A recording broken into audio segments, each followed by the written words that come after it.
Yeah. Okay, next speaker is our invited science talk. So if you want to talk with speaker, please sign up to the chat session. And the speaker is Kristi Webb. She is a fourth-year PhD student at the University of Waterloo. She will talk about the GOGREEN survey, and Kristi will have 20-minute talk followed by 5-minute Q&A. Let's welcome Kristi Webb. Hi, everyone. First of all, you can see my slides and hear me okay? Yes, great. Perfect. Yeah, so thank you to the organizers for putting together this great conference and for the opportunity to include my research in this conversation. My name is Kristi Webb. I am a fourth-year PhD at the University of Waterloo, which is on the traditional territory of the neutral Anishinaabe and Haudenosaunee peoples. In the next few minutes, I want to explain what we have learned from the GOGREEN survey about how galaxies evolved in general and specifically in large clusters. But before all that, I want to start by explaining the motivation behind the GOGREEN survey in the context of these two keywords: satellite, as in galaxies which are members of larger halos, and quenching, which refers to the transformation of galaxies from actively forming stars to a longer episode of quiescence. So galaxy formation and evolution is driven by star formation. One of the ways that we can look at this is to count the number of galaxies over time and see how this distribution changes. If we start with the number of galaxies that we see at early times, here at around redshift of 3 and sort by stellar mass, we can apply a naive prediction for galaxy evolution, where you might expect that over time you see a horizontal shift as galaxies continue building up their stellar mass. If we plot the number of galaxies that we actually do observe at different redshifts, however, where here this cartoon is based on observations from the Alta Vista survey, you see that there isn't this expected mass growth at the most massive galaxies. The most massive galaxies actually disappear. Only at lower stellar masses is there mass growth, and this coincides to appear like a vertical shift overall. So what's happening? It turns out that there's actually a second population of galaxies, which are not actively forming stars. Instead, they're quiescent. And we call the transformation between star forming and quiescent quenching, which is generally accepted to not be a great term, but it's stuck nonetheless. And the numbers of quiescent galaxies are increasing with time, particularly at higher stellar masses, which explains the lack of mass growth in the star forming population. So the principal interest of studies over the last few decades is to explain the how and when of this quenching. How quenching operates can be understood from the perspective of the steps involved in star formation, which we can break down in terms of the availability and the state of the gas in the interstellar medium of the galaxy. Disrupting any of these steps will lead to a suppression of star formation. And since many of these are related to mass-dependent processes such as supernova feedback and AGN, this leads to a quenching efficiency related to the stellar mass of the galaxy, which is why you get the mass-dependent growth in the quiescent population. If we now look at the number of quiescent galaxies and separate them by the density of their local environment, it's interesting that there's an overabundance of quiescent galaxies in high-density environments, i.e. galaxy clusters, with respect to lower density environments, which we call the field. This excess is largest at the lower stellar masses.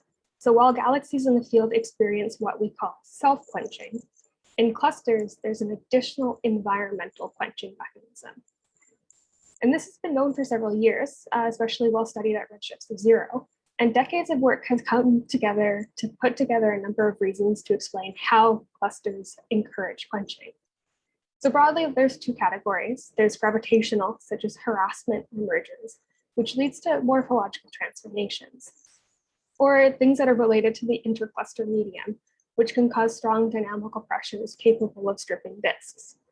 So while the effectiveness of many of these quenching mechanisms depend on where you're looking at the cluster, a key difference between isolated galaxies and those in clusters is that galaxies in clusters are cut off from their cosmological inflow of gas. It's instead directed towards the cluster halo.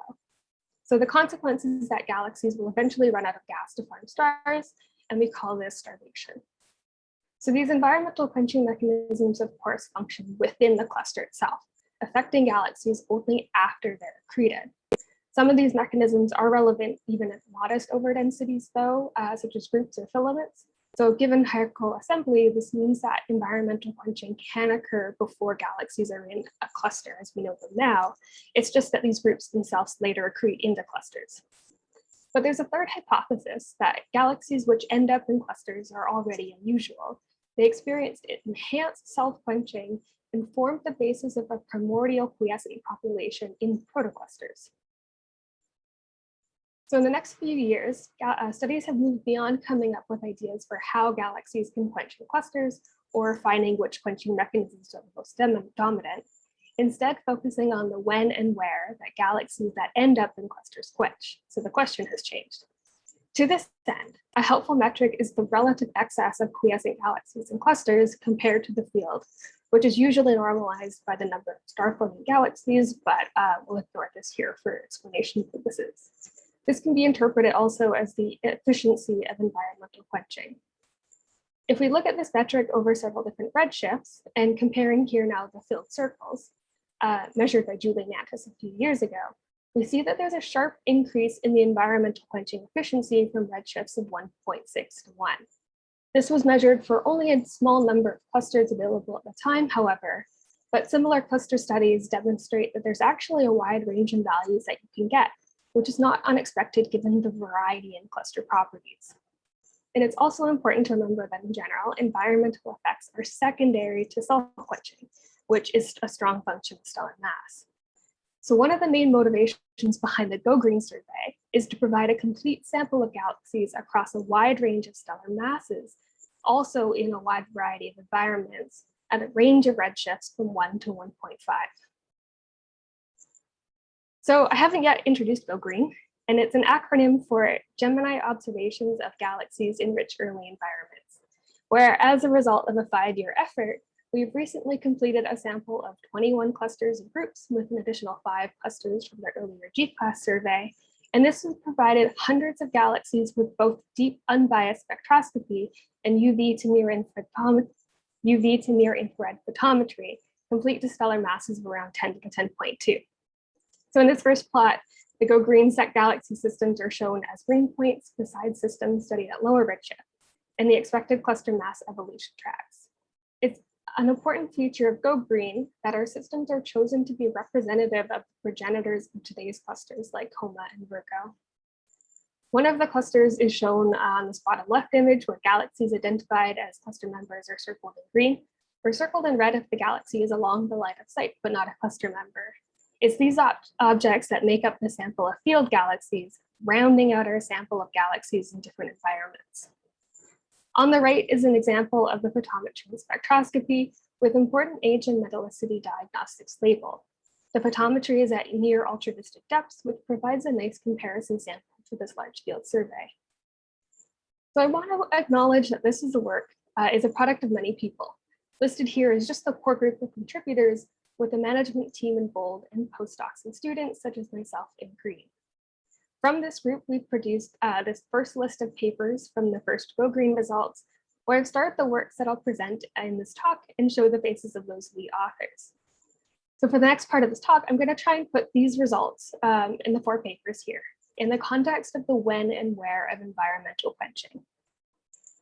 The 3 scenarios that we've outlined to explain the overabundance of quiescent galaxies and clusters listed here on the right have different implications for what clusters look like in terms of the shape of the stellar mass function, which is to say how the relative overabundance of quiescent galaxy depends on mass, how galaxies transition between star-forming and quiescent states, whether environmental quenching depends on things like halo mass, and finally, the ages of the quiescent populations. So we'll work our way through this list as we proceed through the next few slides. As we've seen already in the local universe, the relative number of quiescent galaxies and clusters is higher compared to the field populations, particularly at lower stellar masses. This can be explained if environmental quenching has no mass dependence. All star-forming galaxies are equally likely to be quenched in clusters, and there are just more low-mass galaxies available to be quenched. This is nicely shown in a paper by Eugene Peng in their 2010 paper. So this blue dotted line here is going to be the stellar mass function for the field star-forming population. So both Jeffrey Chang and Remco Vandenberg made comparable measurements with GOGREEN now at redshifts 1 to 1.4, where we can see that to a high precision, the shape of the stellar mass functions are identical between cluster and field. Unlike at redshift 0, this cannot be explained by vast independent quenching mechanism. Since the shape of the star-forming stellar mass function in the field is different, you'd end up with an overabundance of low-mass galaxies, low-mass quiescent galaxies, which is what we see at low redshifts. So we can draw a cross through option 1 as being the sole explanation for environmental quenching, if indeed environmental quenching is mass independent, like we see at local redshifts. And if preprocessing plays a significant role in environmental quenching, again, you naively expect some sort of mass-dependent effect on stellar mass function. So that rules out options 1 and 2, but option 3 is kind of a nice explanation. So the scenario here is that there's a primordial quiescent population of clusters. The progenitors of cluster galaxies simply have a head start in formation, but the quenching is otherwise indistinguishable, hence the same shapes. So next we can look at the galaxies which are actively or recently transformed between star forming and quiescent. This paper was recently submitted by Karen McNabb, so you should see it on the archive soon. Because there isn't one universal mechanism for quenching galaxies, you can select transition galaxies in a few different ways. Collecting everything with colors between the blue star forming galaxies and red quiescent galaxies gives us the green Valley galaxies. Or we can select galaxies because their colors indicate that they were quenched recently or on short time scales, typically less than a gig-a-year.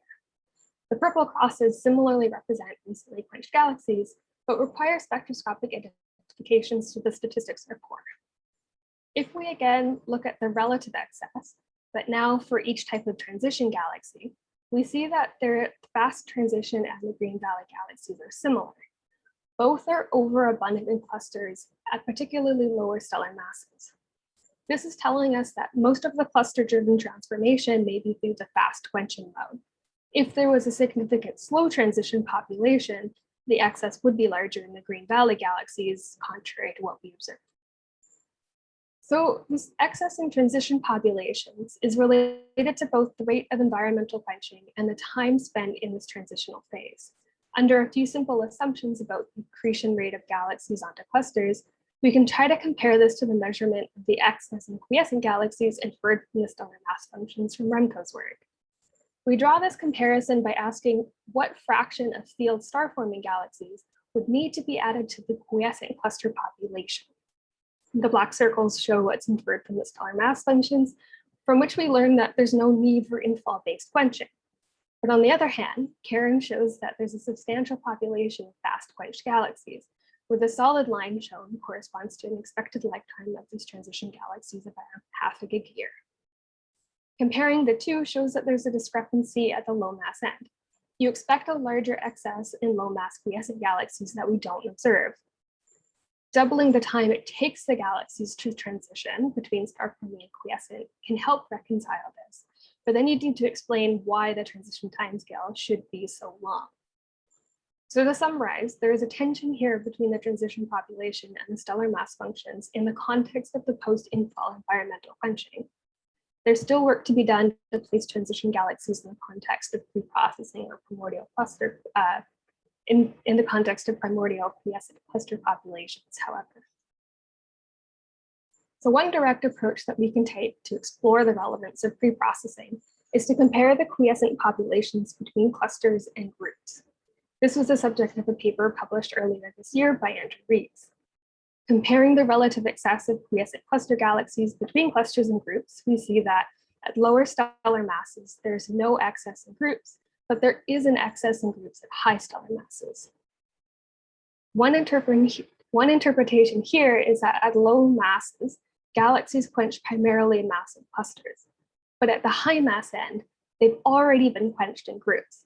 This points towards preprocessing being especially relevant in high stellar masses, which is perhaps confusing because the expectation might be that low mass galaxies would be more susceptible to being disrupted in smaller halos. So this is kind of a neat, interesting result. The last topic I want to present is what can be learned from the relative ages of quiescent galaxies between cluster and field environments. But before explaining the results of this work, which was published last year, let's quickly go over the predictions for each of these scenarios. Assuming that we can separate self and environmental quenching like we do to explain the low redshift stellar mass functions, that leaves us two quenching channels. The efficiency of self-quenching broadly traces the efficiency of star formation, peaking around redshifts of 2 around cosmic noon, which is relatively early in cosmic time. On the other hand, it takes a while for clusters to assemble. So environmental quenching, which here we mean any quenching process related to a galaxy's interaction with a larger halo after being accreted, this effect dominates at later times. So now consider that field galaxies only quench by the self-quenching channel, while cluster galaxies can quench by either channel. They just have to end up in the cluster at the end. The consequence is that the population of quiescent field galaxies would be older than the population of quiescent cluster galaxies. This follows because the second quenching channel for cluster galaxies supplies recently quenched galaxies, lowering the average age of that population. But we have to keep in mind that we've neglected pre-processing in this picture. If we do include pre-processing, where environmental quenching is now effective on group size halos, as we've seen from Andrew's work, the quenching would be more effective earlier on.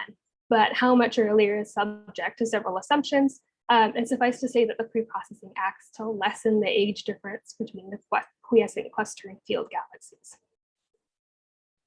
Finally, consider if there is a primordial quiescent population in clusters. As before, quiescent field galaxies experience only self-quenching, but now galaxies that end up in clusters began forming stars sometime earlier and began self-quenching earlier. In this scenario, the sense of the age difference is reversed from before.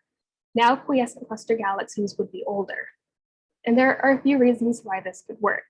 So perhaps cluster galaxies existed in cosmic overdensities to begin with, and hence collapsed sometime earlier than those in lower density environments.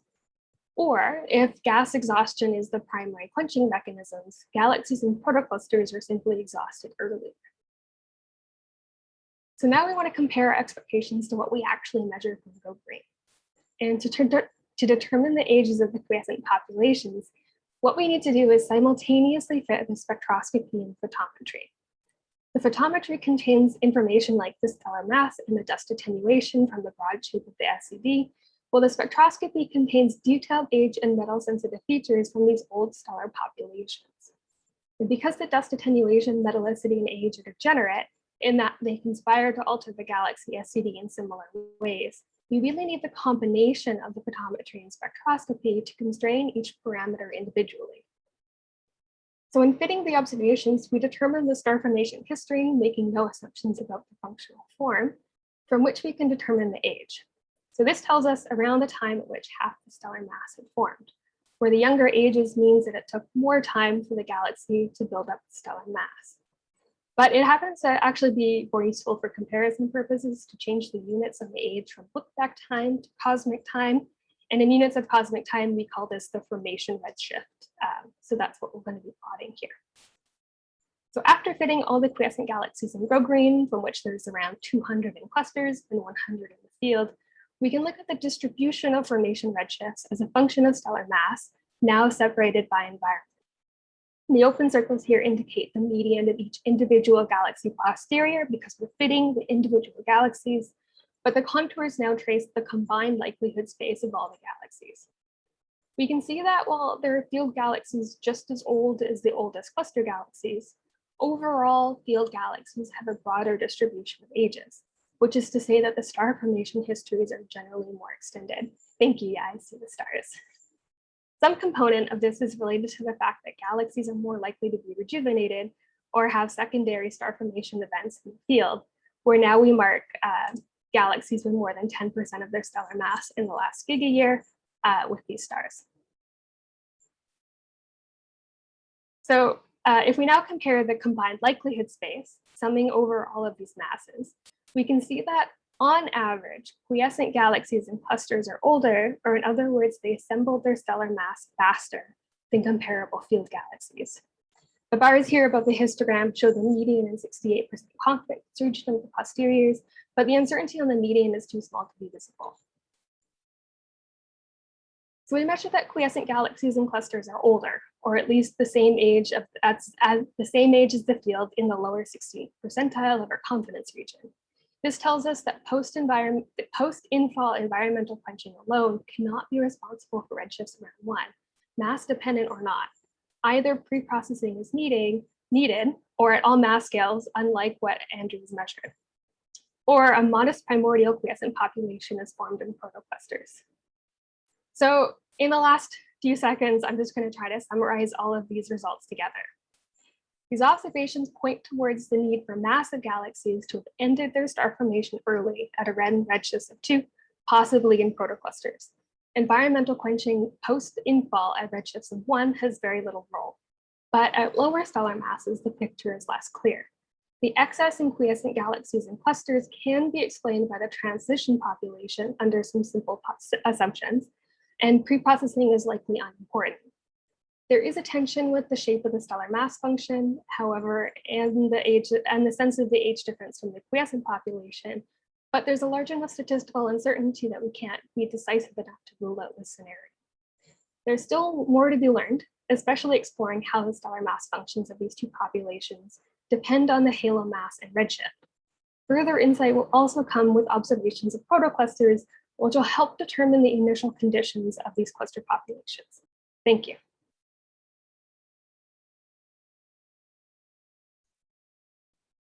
Okay, thank you very much for your talk, Christy. And I will take questions from Q&A.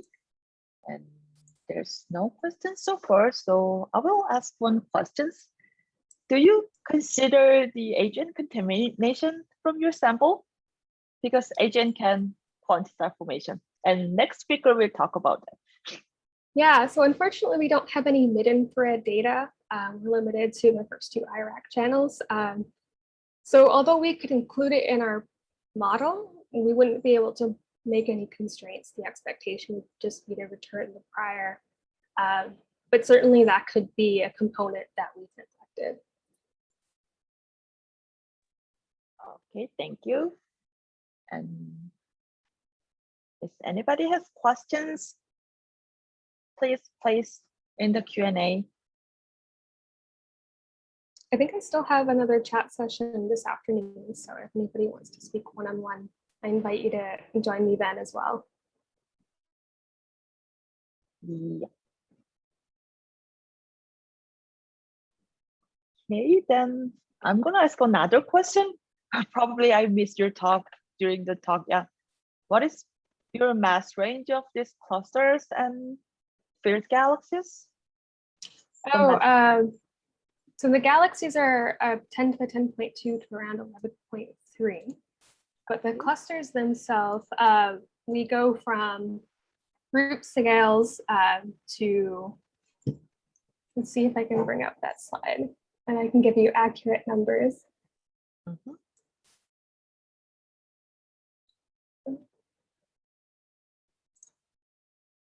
So we're really targeting the progenitors of group size halos as well as clusters that are even more massive than coma.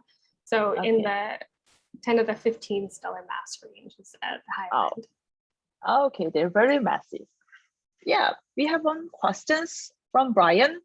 What kind of observations would you like to see in protoclusters to help stress test your scenario?